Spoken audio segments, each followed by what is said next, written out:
वैसे आज चांद बड़ा सुंदर लग रहा है नहीं? तुम इसी चांद को देखकर खुश होते रहो, क्योंकि तुम्हारा चांद तो आ रहा है अब हमारे पास। क्या मतलब? चिंकी की बात कर रहे हैं बे।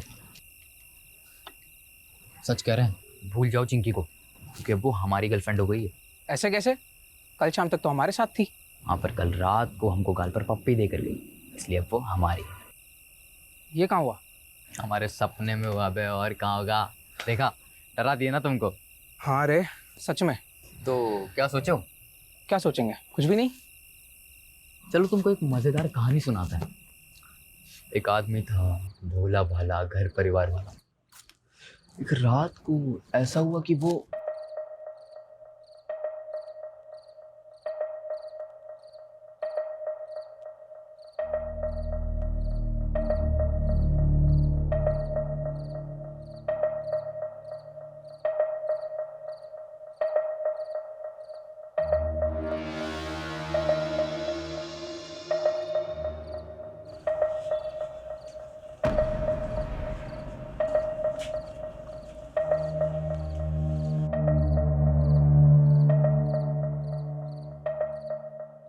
शमीम,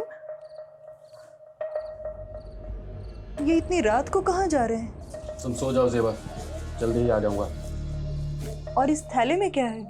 पानी की बोतल है, और क्या है। ज्यादा सवाल मत करो ज़ेबा, जल्दी ही आ जाऊंगा, तुम चुपचाप सो जाओ।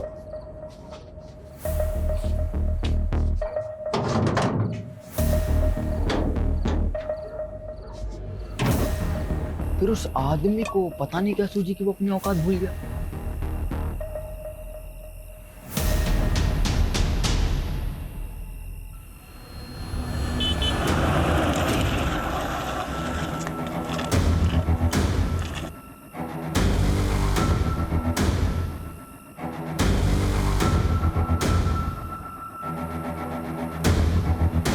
फिर क्या हुआ? फिर वही हुआ जो नहीं होना चाहिए था। क्या मतलब?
माल तो चोखा है। थोड़ी लाली लिपस्टिक करेगी, पटाखा लगेगी। बड़ी भी, मेरे कमीशन का आज ही कुछ हो जाता तो। गुड्डू, जी बड़ी भी। इस कुत्ते का मुंह बंद कर, पैसे ठूस कर।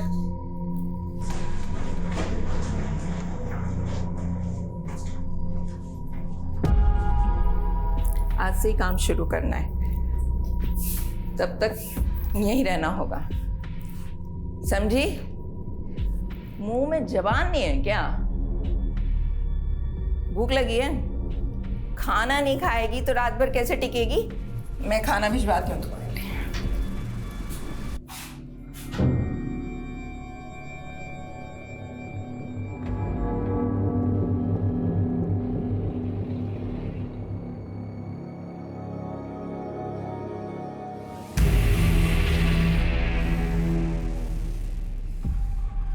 अरे कहाँ है? ए लड़की, कहाँ गई वो? वे कहाँ है वो?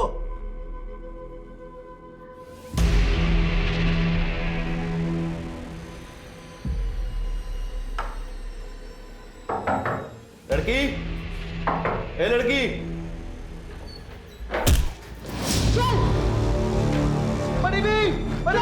एकदम चुप। क्या अंदर चल। कौन है तू?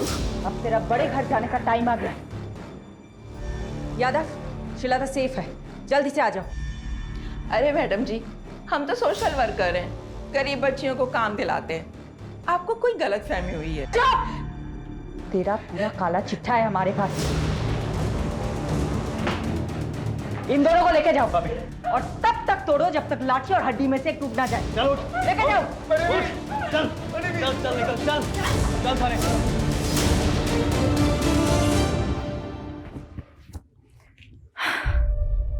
श्वेता बेटा, ठीक हो तुम? कुछ नहीं होगा तुम, ओके? तुम सेफ हो। जल्दी से अपने मम्मी पापा के पास पहुंच जाओगी।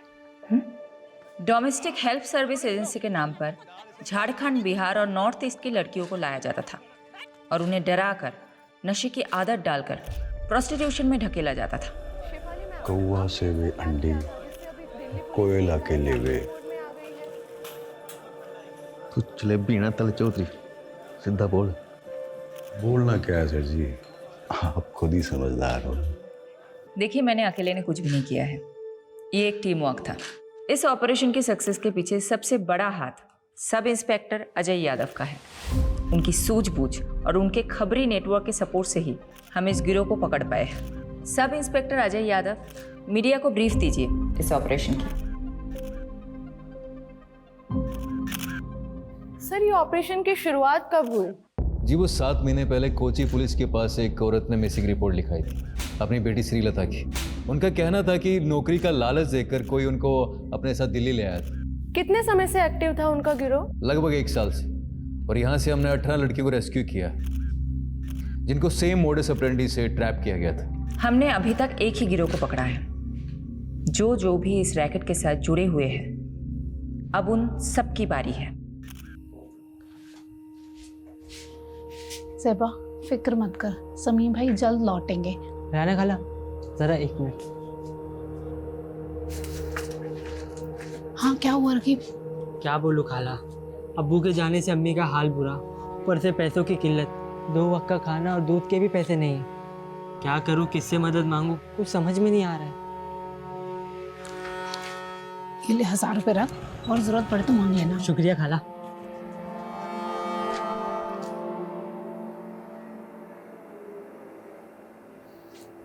अजीज, शमीम का कुछ पता चला क्या? पुलिस ने कहा है कि वो पता लगाएगी शमीम का। वैसे मुझे नहीं लगता वो लोग कुछ करेंगे।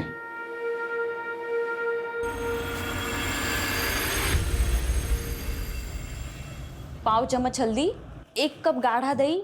दिखाइए तो क्या क्या लिखा। ये देखो। अरे मैडम, ये क्या लिख दिया आपने? मैंने 1 चम्मच लाल मिर्च और पाव चम्मच हल्दी बोला था, सब उल्टा लिख दिया आपने। अच्छा हुआ तुमने देख लिया, वरना पता नहीं मैं क्या कर रही हूँ। एक्चुअली आज आरुषि की फ्रेंड्स आ रही है स्लीप ओवर के लिए, तो मैंने सोचा कि कुछ अच्छा सा बढ़िया सा पंजाबी डिश बना कर खिलाऊं। आई होप आज मैं आरुषि को कोई शिकायत का मौका ना दूँ। अच्छा, श्रीलता को मेडिकल एग्जामिनेशन के लिए भेजा था, रिपोर्ट्स आई? जी मैडम, कल शाम को ही आ गई थी। रेप तो नहीं हुआ था उसके साथ, बट काफ़ी मात्रा में उसको ड्रग्स दिए गए थे। डॉक्टर ने बोला है कि 2-3 दिन ऑब्जर्वेशन में रखेंगे। चलो मैं रेसिपी ख़त्म करती हूँ।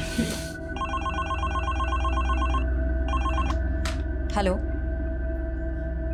What?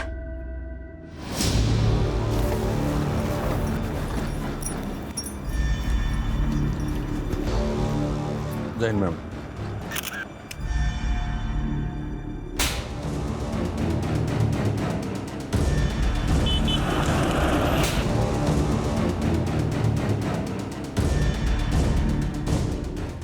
Solanki, mobile, wallet, ID card कुछ मिला?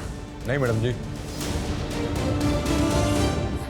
सोलंकी, पोस्टमार्टम के लिए गाड़ी को बुलाया कि नहीं? हाँ बोला सर। बोल दिया ना? कब तक आ रहा है? बस 10 मिनट। फिर चेक कर लेंगे। दी, देखो मैंने लाइट ऑन कर दी, कैसा लग रहा है? वेरी गुड रोहन, जब तू बड़ा होगा तेरे फ्रेंड स्लीप ओवर के लिए आएगा ना, मैं भी चुपचाप लिविंग रूम में चली जाऊंगी। Living room? मैं तो जाऊँ लिविंग रूम में? एक ही रात की तो बात है रोहन। मैंने इतनी मेहनत की हमारा रूम साफ करने में, मैं नहीं जाऊंगा कहीं भी। ए चैंप, तू एक काम कर, तू ना मेरे रूम में आ जा। ये लोग गर्ल्स नाइट आउट करेंगे तो हम भी बॉयज नाइट आउट करेंगे। मतलब मम्मी आज फिर से डिच करने वाली है? एक और झूठा प्रॉमिस किया मम्मी ने। जाने देना आरू, ये सोच कि तेरी फ्रेंड कितनी लकी है। अगर तेरी मॉम होती तो वो फिर से नई पंजाबी डिश ट्राई करती और हम लोगों को खिलाती और हमें भी छोटी मोटी तारीफ करनी पड़ती। अभी एक काम करते, तुम लोगों का रूम फिर से सेट करते। ओके, चलो चलो चलो चलो। क्राइम सीन के पास और कुछ नहीं मिला, मर्डर वेपन भी नहीं। मैडम, पोस्टमार्टम रिपोर्ट आ गई। तो विक्टिम की उम्र 45 से 50 के बीच में, और हाँ, उसका खतना भी हुआ था। मतलब मुस्लिम था। और बॉडी पे 10 से ज्यादा घाव थे। तो घाव को देख के ऐसा लगता है जैसे तेजदार शूले से किए गए। मर्डर कब हुआ होगा? बॉडी तो काफी सड़ चुकी है, देख के लगता है 4 से 5 दिन तो हो ही क्यों। मैडम, एक काम करता हूँ, विक्टिम के डिस्क्रिप्शन से मेल खाती हुई मिसिंग रिपोर्ट में आसपास के थाने में चेक करवाता हूँ। वैसे मैडम, मैं एक बात बताना भूल गई। हॉस्पिटल से कॉल आया था। श्रीलता की हालत अब काफ़ी बेहतर है। 1-2 दिन में डिस्चार्ज मिल जाएगा और परसों की ट्रेन है उसकी। पारुल, एक काम करना, कल तुम श्रीलता से मिलना।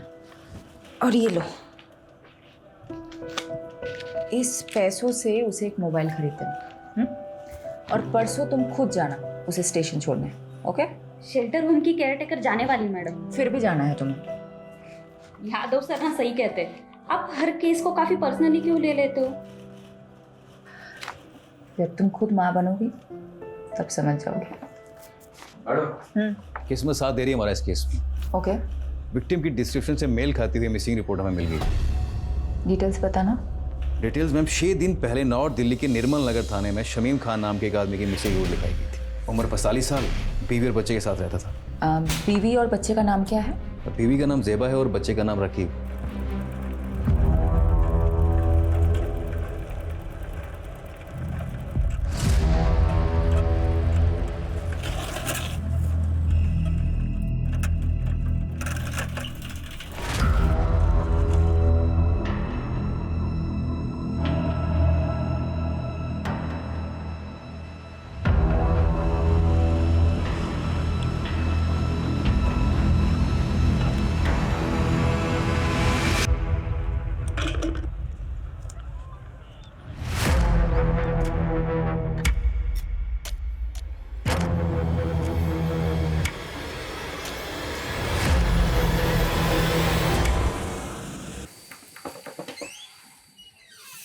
पार्टी सर, आपने बुलाया मुझे?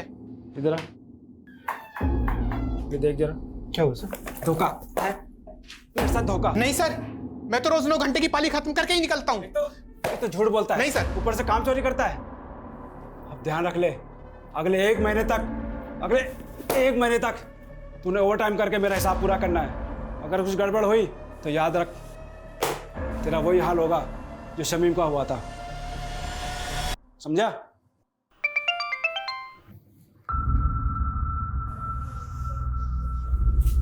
ये क्या है?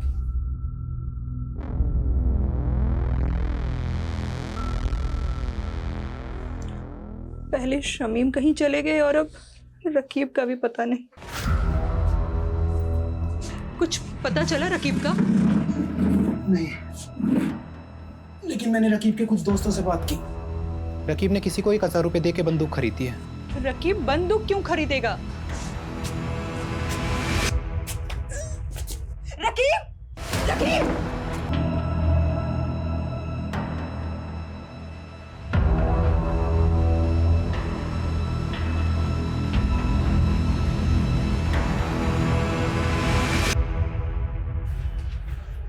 खोलो।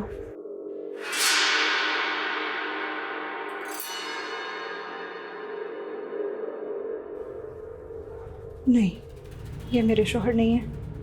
ये शमीम भाई नहीं है मैडम। चलो ज़ेबा। रुकिए। सोलंकी। लाश पे ये कपड़े थे।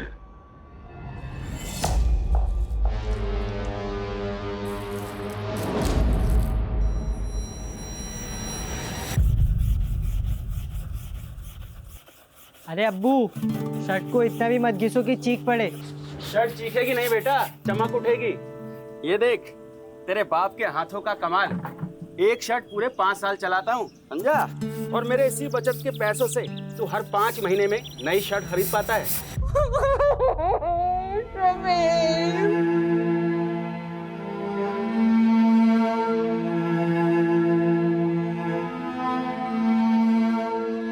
देखिए, मैं जानती हूँ ये सही समय नहीं है बात करने का, लेकिन शमीम की हत्या हुई थी और हत्या को 6 दिन हो चुके हैं। शमीम की किसी के साथ अनबन, झगड़ा, कुछ भी? ऐसा कभी कुछ नहीं हुआ था।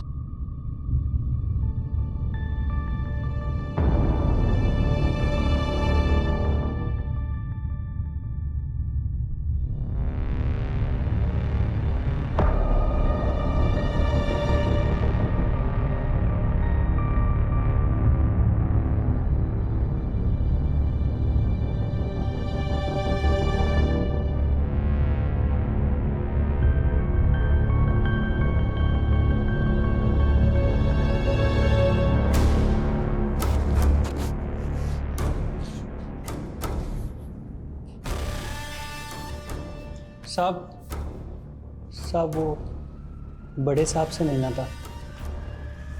नाम क्या है तुम्हारा? बाबू। बाबू पता ही था वो। कितनी बार बताया साहब, 100% यही था। 2 आदमियों ने इसे पीछे से पकड़ रखा था और एक आदमी इसको चाकू मार रहा था। हमारे पास इतने दिन बाद क्यों आए? मैडम जी, दिल्ली में नया हूँ और किसी को जानता भी नहीं, और फिर पुलिस स्टेशन में आने से हर कोई डरता भी तो है। तो फिर बाबू अचानक तेरी अंतरात्मा कैसे जागे? हाँ साहब, पेपर में पढ़ा कि इसका कातिल अभी तक नहीं मिला, तो मुझे ख्याल आया कि वो किसी का पति, किसी का भाई होगा शमीम, और उसे इंसाफ तो मिलना चाहिए ना। और मैम, मुझे किसी लफड़े में नहीं फंसना। बाबू, मेरी बात अच्छे से सुनो जी। इस शामीम को 3 लोगों ने मारा है। उनका हुलिया पहचान सकते हो? चित्र बनवा सकते हो? शक्ल तो याद है मुझे मैम, रोज रात को सपने में आते हैं तीनों कमीने।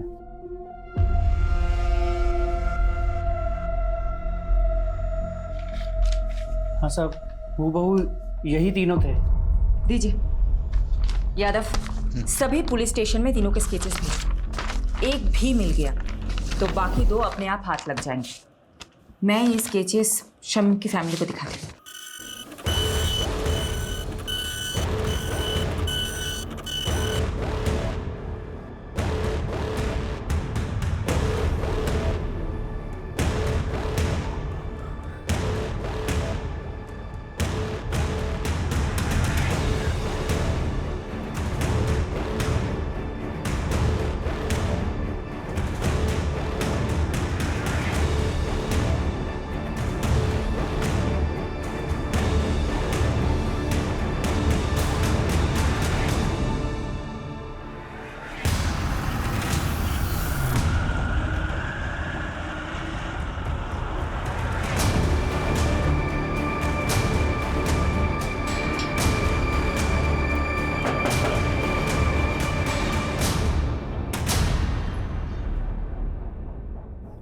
सेबा, तुमने हमें बताया था कि शमीम की किसी के साथ दुश्मनी नहीं है, लेकिन हमें एक आई विटनेस मिला है जिसने 3 लोगों को शमीम को मारते हुए देखा था। तीनों कुछ ऐसे दिखते हैं। मैंने इन्हें पहले कभी नहीं देखा।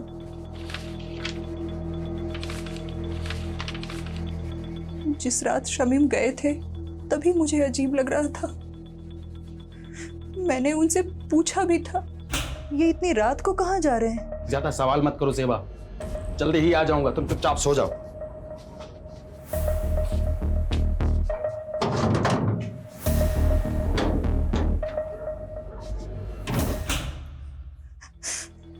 बस थैली लिए और चले गए। मैडम, ये बात मिसिंग रिपोर्ट में नहीं थी और ना ही कोई ऐसा बैग मिला क्राइम सीन पे। क्या था उस थैली में? शमीम ने बोला कि पानी की बोतल है, पर हाँ, जिस दिन से वो गए हैं मेरे घर से एक छुरा गायब है। सेबा, तुम्हें कुछ भी याद है हमें बताना, ओके? जी। राकीब, तुम हमें कुछ बताना चाहते हो? ये चोटें कैसे लगी है तुम्हें? वो कल रात मेरे दोस्त करीम से लड़ाई हो गई मेरी। शमीम घर से छुरा लेके निकला था, कहीं ऐसा तो नहीं शिकारी खुद ही किसी का शिकार हो गया? हो सकता है मैडम। वैसे से राकीब का घाव देखकर मुझे तो लगा कि वो जरूर कुछ ना कुछ जानता होगा। सकते से पूछे क्या? नहीं नहीं, माइनर है, कोई और तरीका आजमाना होगा। यादव कहाँ है? बोल तो रहे थे कि यही आएंगे, पूछती हूँ। काट दिया, कोई और एंगल टटोल रहा होगा। यही तो करता है वो। ये क्या है? शमीन खान आपकी फैक्ट्री का वर्कर था। इन तीनों में से किसी एक ने उसको मारा हो सकता है। तो इन तीनों में से आपकी फैक्ट्री का कोई था, आप जानते होंगे? 150 वर्कर है मेरी फैक्ट्री में। सबकी शक्ल ना मुझे याद रहती है ना मुझे याद रखनी है। कहीं ऐसा तो नहीं आपने इन तीनों लोगों को शमीम खान को मारने की सुपारी दी थी? मैंने तो ऐसा भी सुना है कि आप अपने फैक्ट्रीज के वर्कर्स को मारते भी हैं। इंस्पेक्टर ज्यादा मत तोड़, तू जानता नहीं मैं कौन हूँ। पुलिस वाले को तो हो सकता है। बहुत आकड़ है ना तेरे में, आज सब निकालता हूं। चल चल।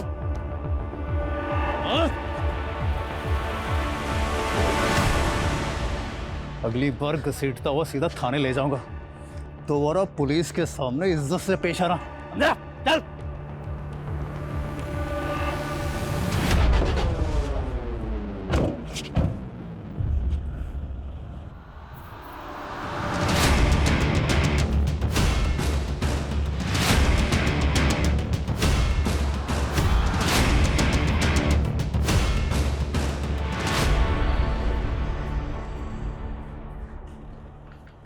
श्रीलता की रात की ट्रेन है ना? जी मैडम, कल रात तक अपने गांव पहुंच जाएगी।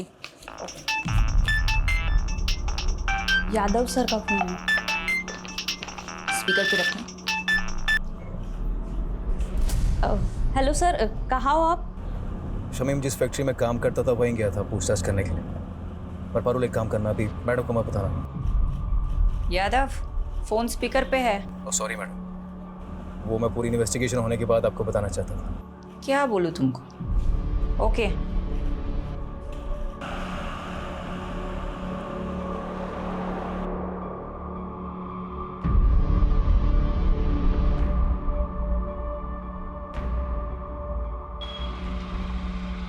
तो देखा क्या? हाँ सर, देखा देखा सा तो लग रहा है।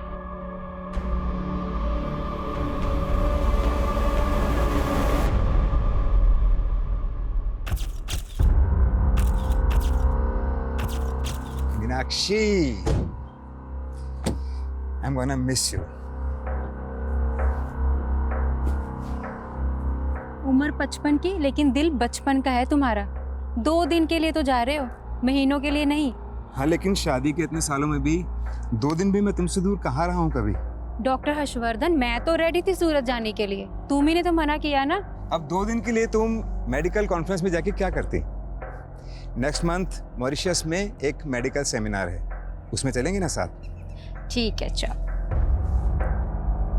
बाय।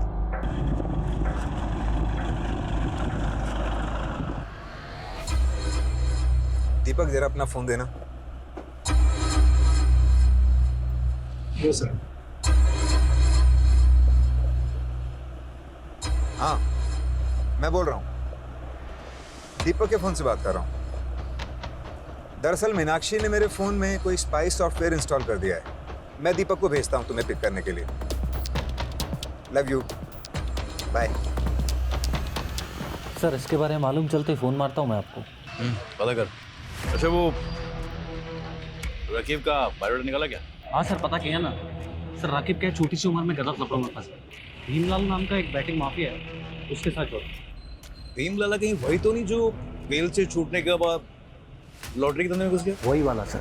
सर हुआ क्या, जब भी शमीम गायब हुआ ना, राफिक को सीधा शक भीमलाल पे गया और वो उससे मिलने चला। ए, क्या कर रहा है ये? पागल हो गया?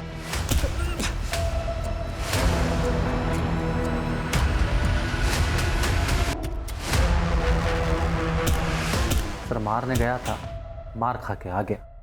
सब मेरी गलती, मेरी वजह से अब्बू की जान गई। मुझे ऑनलाइन गेम की लत लग गई थी जिसमें आप बहुत सारे पैसे कमा सकते हो। भीमलाल अपना मोबाइल और पैसे देता था मुझे गेम खेलने के लिए। ज़्यादा पैसे कमाने की लालच में 2 लाख रुपए कर्ज हो गए मुझ पर। भीम लाला पैसों की वसूली के लिए हमारे पीछे पड़ गया था। उस दौरान अब्बू अजीज अंकल के साथ बिजनेस शुरू करने का प्लान बना रहे थे। अजीज अंकल के दिए हुए 60,000 रुपये मैंने चुरा लिए और भीमलाला को दे दिए। बस बाकी के 1,40,000 कब देगा? वही ब्याज के साथ? दे दूंगा, जल्दी दे दूंगा। लेकिन अब्बू को पता चल गया कि वो पैसे मैंने लिए। बता क्या क्या तूने पैसे बताता क्यों नहीं क्या किया? अरे तू आज तेरी वजह से सब कुछ हुआ है। माफ कर दो।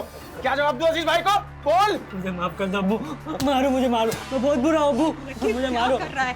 क्या कर रहा है? पागल हो गया है क्या? सुन बेटा, क्या हुआ है?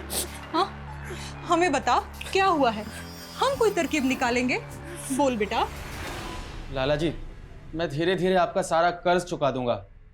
धीरे धीरे नहीं, जल्दी जल्दी। 15,000 रुपये महीना चाहिए मेरे को तेरे से। तू 15,000? पर लाला जी इतनी तो मेरी कमाई भी नहीं है, कहाँ से लाऊंगा मैं 15,000? ठीक है, हर महीने 5,000 रुपये, उससे 1 पैसा कम नहीं। अब्बू ने कई महीने तक पैसे दिए, लेकिन फिर भी काफ़ी रकम बाकी थी। उसका ब्याज बढ़ता ही जा रहा था। क्या उस रात शमीम लाला को माने उसके घर गया था क्या?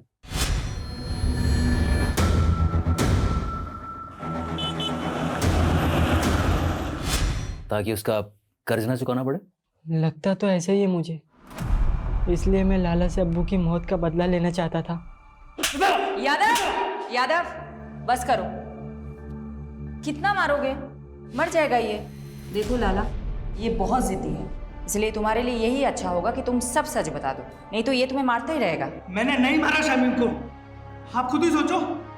सोने का अंडा देने वाली मुर्गी थी वो, मैं उसे क्यों मारूंगा भला? क्योंकि शमीम तुम्हें मारने आया था, इसलिए तुमने अपने उन 3 साथियों के जरिए उसे मरवा दिया। मैडम, ये देखो। मैं इन तीनों को नहीं जानता।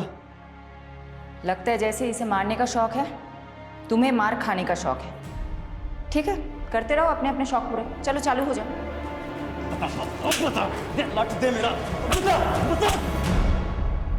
आई will call you back. Deepak. जी मैम। साहब को छोड़ा है एयरपोर्ट? जी मैम, छोड़िए। रास्ते में कहीं रुके थे? नहीं तो मैडम, घर से सीधा क्लिनिक और फिर क्लिनिक से शाम को एयरपोर्ट। तो गाड़ी रोहिणी में क्या कर रही थी दोपहर को?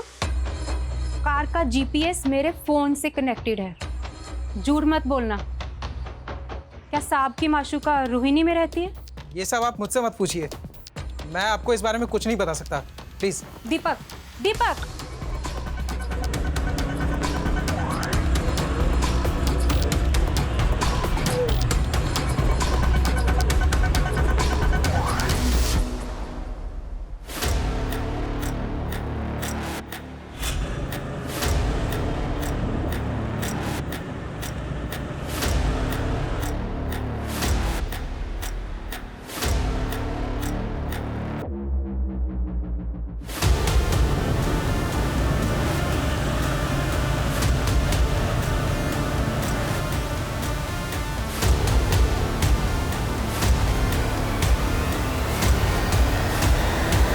मैडम जी, हम गंगा मैया की कसम खा के कहते हैं, हमने किसी शमीम को नहीं मारा। झूठ मत बोल, हमारे पास चश्मदीद गवाह है जिसने तुझे शमीम का मर्डर करते हुए देखा है, और तेरे साथ ये दोनों थे। कौन है ये दोनों? मैं नहीं जानता मैडम, और जब हमने खून ही नहीं किया है तो देखा किसने? सपने में। गुनाह कबूल करने में जितना टाइम लगाएगा ना, तेरे लिए मुश्किल उतनी बढ़ती जाएगी। मैडम जी, हम रिक्शा चलाकर गुजारा करते हैं और हमने आज तक कोई गलत काम नहीं किया है, और आप तो हम पे सीधा मर्डर का आरोप लगा रहे हैं। मैडम,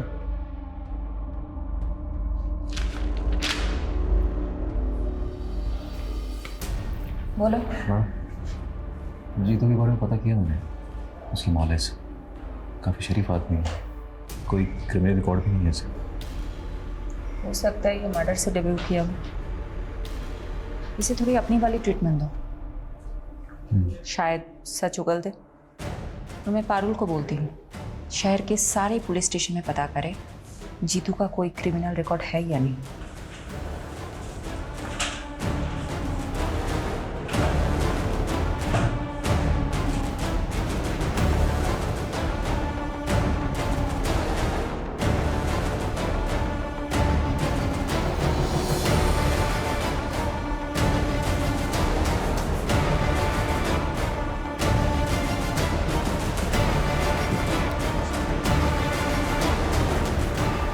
सर, यही है वो विभूति प्रसाद। अरे कुछ नहीं किया तूने, वैसे घुमाने लेके जा रहे हैं। मैंने क्या किया साहब? लेके डाल इसको। मुझे कहाँ लेके जा रहे हो? लेके चल इसको। जैसी करनी वैसी भरनी।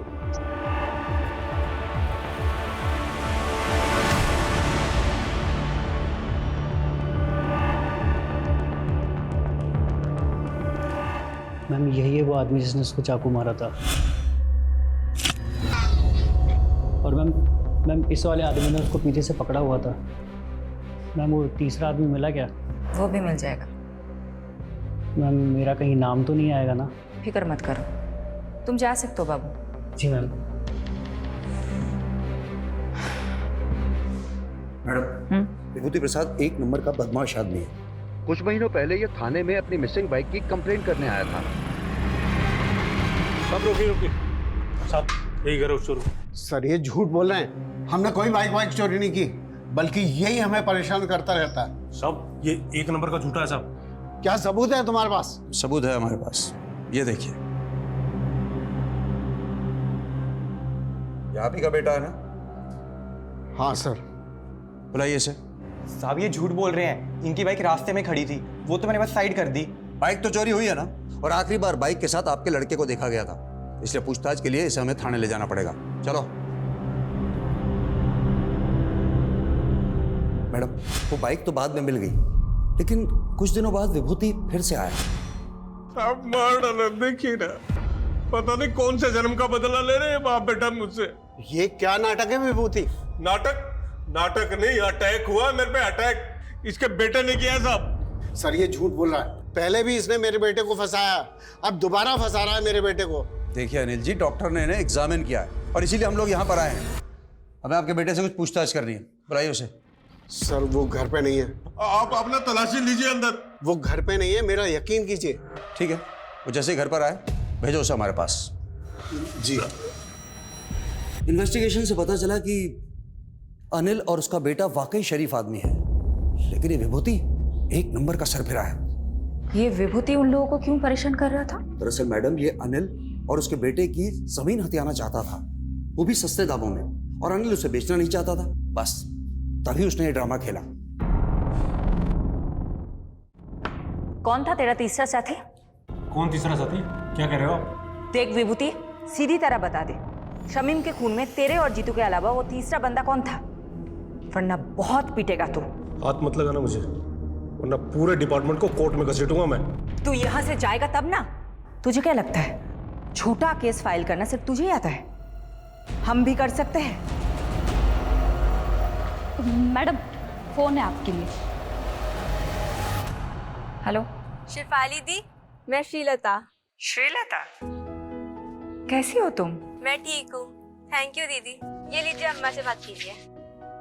मैडम आप हमारे लिए भगवान, आपका बहुत बहुत थैंक यू। अरे आप मुझे थैंक यू मत बोलिए, आप बस अपना और श्रीलता का ख्याल रखिए, उसे खूब पढ़ाइए। मैं आपके टच में रहूंगी। जी मैडम। बाय। हाँ यादव बोलो। मैडम स्केच वाले तीसरे बंदे का पता चल गया, मैं घसीटते हुए उसे थाने लेकर आता हूँ, आप वेट कीजिए। बस यही है सर। ठीक है, यही बन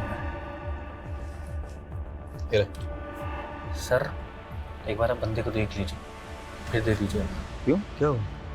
स्केच से शक्ल तो मिलती है ना? स्केच से शक्ल तो हूबहू मिलती है, तो फिर? लेकिन फिर भी मुझे डाउट हो रहा है सर। क्या मतलब, कोई डाउट है क्या? अब सर आप खुद ही देख लीजिए। क्या बकवास है ये? आप कह रहे हैं कि मैंने, डॉक्टर हर्षवर्धन ने एक फैक्ट्री वर्कर का कत्ल किया है, वो भी किसी सिरफिरे और ऑटो रिक्शा वाले के साथ मिलकर? देखिए डॉक्टर हर्षवर्धन, हमारे पास आपके खिलाफ सबूत हैं। आप जानते हैं हम किससे बात कर रहे हैं? देखिए आप जो भी है, हम सिर्फ अपना प्रोसीजर फॉलो कर रहे हैं। ठीक है, तो अब मैं प्रोसीजर ही फॉलो करूंगा, और अब मैं नहीं, मेरा लॉयर आपसे बात करेगा।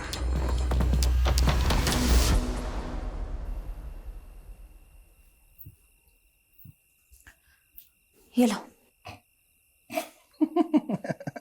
हाँ हाँ, सब हंस रहे हैं मुझ पर, तुम भी हंस लो।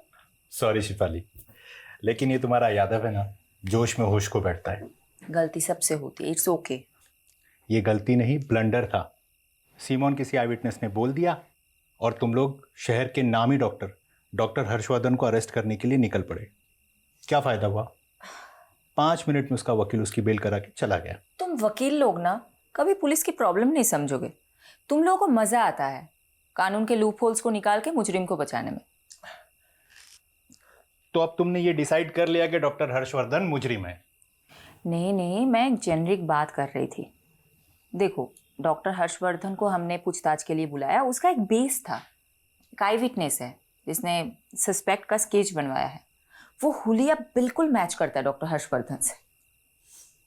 इस ब्लाइंड केस में ये एक ही तो स्ट्रॉन्ग पॉइंट है हमारे पास। एक सेकंड, अब मुझे समझ में आ रहा है, अब मुझे एक्चुअल में समझ में आ रहा है क्यों हम गोल गोल घूम रहे थे इस केस में। Thank you for your help. Sorry madam, मेरी वजह से आपको कमिश्नर सर से बात सुननी पड़ी। यादव, ये सब कुछ छोड़ो।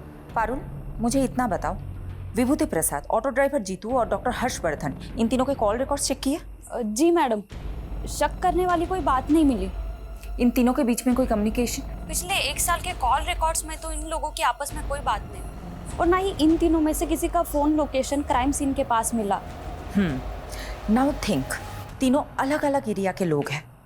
इन तीनों का आपस में या शमीम के साथ दूर दूर तक कोई कनेक्शन नहीं मिला।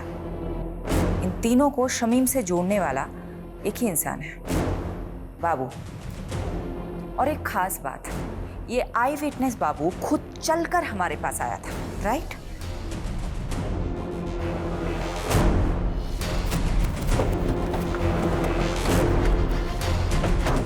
यादव,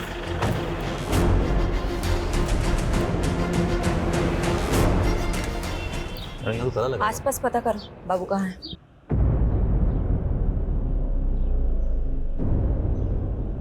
मैं बाद में बात करती हूँ। क्या हुआ? मैडम, आसपास पड़ोसी से बातचीत की मैंने। उनका कहना है कि बाबू काफी दिनों से गायब और उसका फोन भी बंद आ रहा है। मैंने ट्राई किया।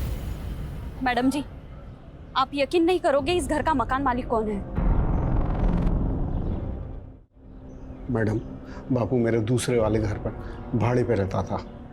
जब विभूति ने मेरे बेटे राकेश पर इल्ज़ाम लगाया ना, तो मैंने ही राकेश को बाबू के साथ में उस घर में रहने के लिए बोल दिया था, छुपा दिया था उसको।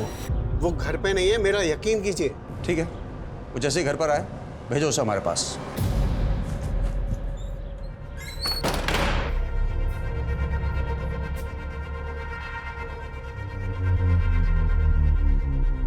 हाँ राकेश, तुम जहाँ हो वहीं रहना, तुम अभी घर मत आना। फिर मैडम, राकेश ने बाबू को विभूति के बारे में सब कुछ बता दिया कि वो कैसे हमको तंग करता था। बाबू ने हमको कहा कि वो हमारी मदद करेगा। और बाबू ने झूठी गवाही दी ताकि विभूति पर खून का इल्जाम लग जाए और आप उसे सबक सिखा सके, राइट? जी हाँ मैडम, लेकिन मैडम आप नहीं जानती कि विभूति ने हमको किस कदर तंग करके रखा हुआ था। अच्छा, ये बात बताओ, बाबू ने फोकट में मदद की तुम्हारी? जी मैडम। ये बाबू कहाँ है? मैडम पता नहीं, 3-4 दिन से घर बंद करके कहीं गायब हो गया मैडम।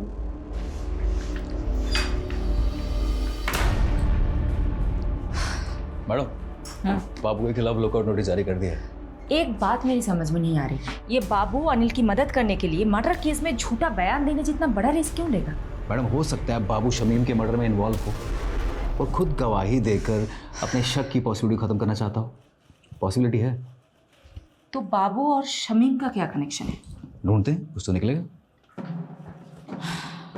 मैडम जी, बाबू के पुराने रिकॉर्ड्स चेक कर रही थी। आज से ठीक 5 महीने पहले तक वो फरीदपुर सिकंदराबाद में रहता था। शायद वहां से कुछ इन्फॉर्मेशन मिले।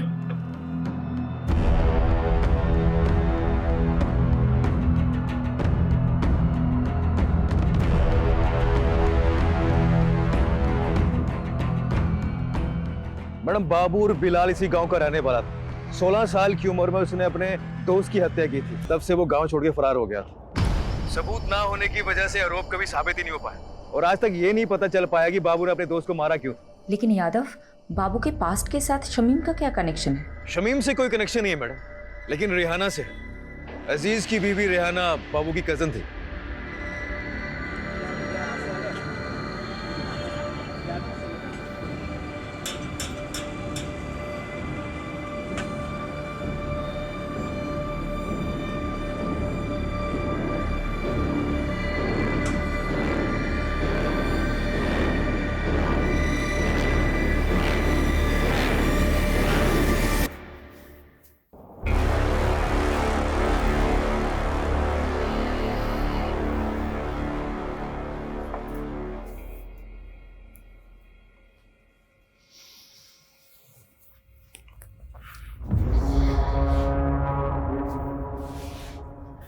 बस ज़ेबा, कब तक ऐसे चलेगा? मैं तुम्हें अपना बनाना चाहता हूँ, तुमसे निकाह करना चाहता हूँ। अजीज, हमारे बीच जो कुछ भी हुआ वो गलत था, जिसकी सजा भुगत रही हूं मैं।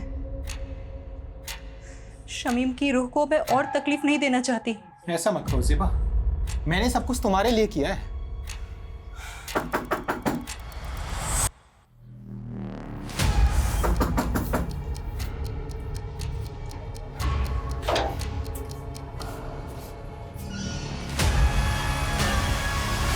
अजीज चल, अब आगे की खातिरदारी तेरी जेल में करते।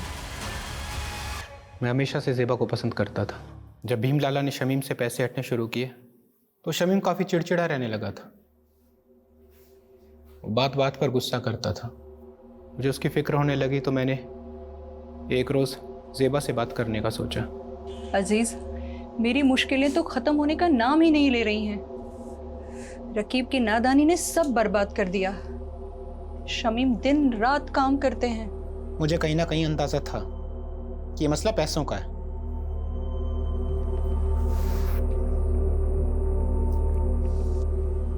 ये रखो, रखो इसको। और हाँ, ना ये कर्ज है ना एहसान। हम धीरे धीरे नजदीक आ रहे थे। ज़ेबा भी मुझे पसंद करने लगी थी।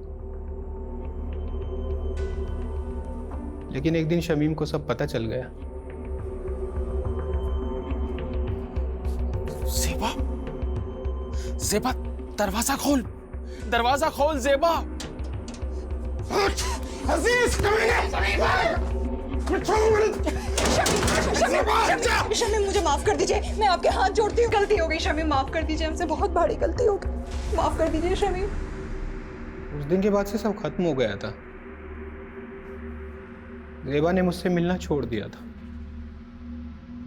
लेकिन मेरे जहन में दिन रात सोते जागते सिर्फ ज़ेबा का ही ख्याल था। तो ज़ेबा को पाने के लिए शमीम को रास्ते से हटाने का प्लान बनाया तुमने? हाँ, बाबू मेरी बीवी रेहाना के गांव का रहने वाला था। गांव में उस पर एक हाफ मर्डर का केस भी चल रहा था। मैंने उससे मदद मांगी। वो 2 लाख रुपए के बदले शमीम का काम तमाम करने को तैयार हो गया। रेहाना जानती थी इसके बारे में? नहीं, सारा प्लान मेरा और बाबू का था। प्लान के मुताबिक मैं एक दिन शमीम से मिलने गया।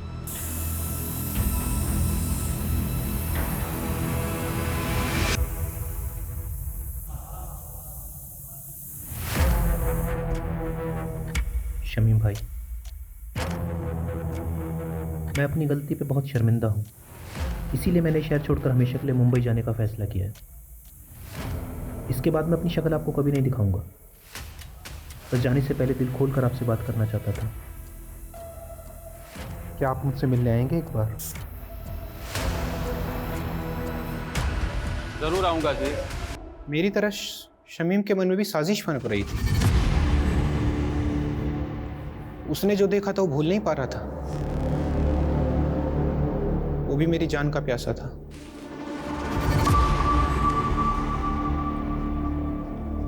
अरे शमीम भाई, बहुत बहुत शुक्रिया आप आए, सच बहुत खुशी हुई। और अब अफसोस होगा कमीने, छोड़ूंगा नहीं। तूने मेरे साथ गद्दारी की। माफ करना शमीम भाई, लेकिन जेबा सिर्फ मेरी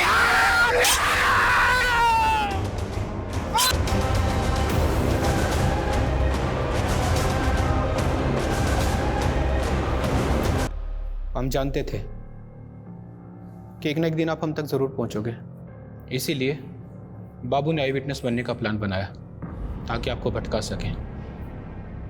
बाबू ने विभूति प्रसाद, जीतू और डॉक्टर हर्षवर्धन का नाम क्यों लिया था?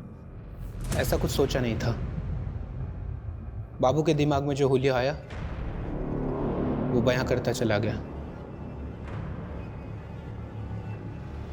इरादा सिर्फ आपको भटकाने का था।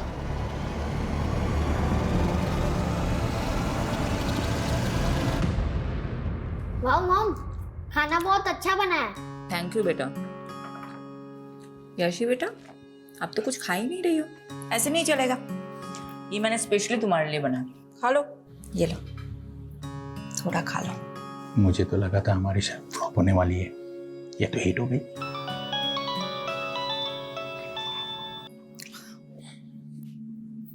हाँ यादव, बोलो। मैडम, बाबू पकड़ा गया, माऊ में जाकर छिपा था। उसने बताया जीतू और डॉक्टर हर्षवर्धन का नाम क्यों लिया था? बदला लेने के लिए। बड़ी अजीब कहानी है मैडम। बाबू जब पहली बार शहर आया था तो उसने जीतू का रिक्शा लिया था और सिर्फ 15 रुपए के लिए दोनों में बहस हो गई। क्या 15 रुपए के लिए बाबू ने जीतू को मर्डर केस में फंसाया?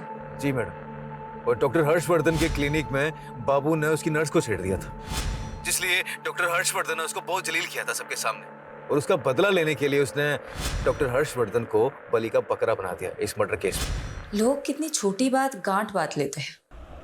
चलो अच्छा है, ये केस तो सॉल्व हुआ। अब मैं चैन से अपनी फैमिली के साथ खाना खा सकती हूँ। अरे बिल्कुल madam. Good job Yadav. Thank you madam. Bye.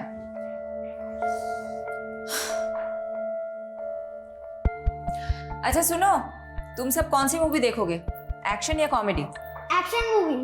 चलो चलो, खाना खत्म करते हैं।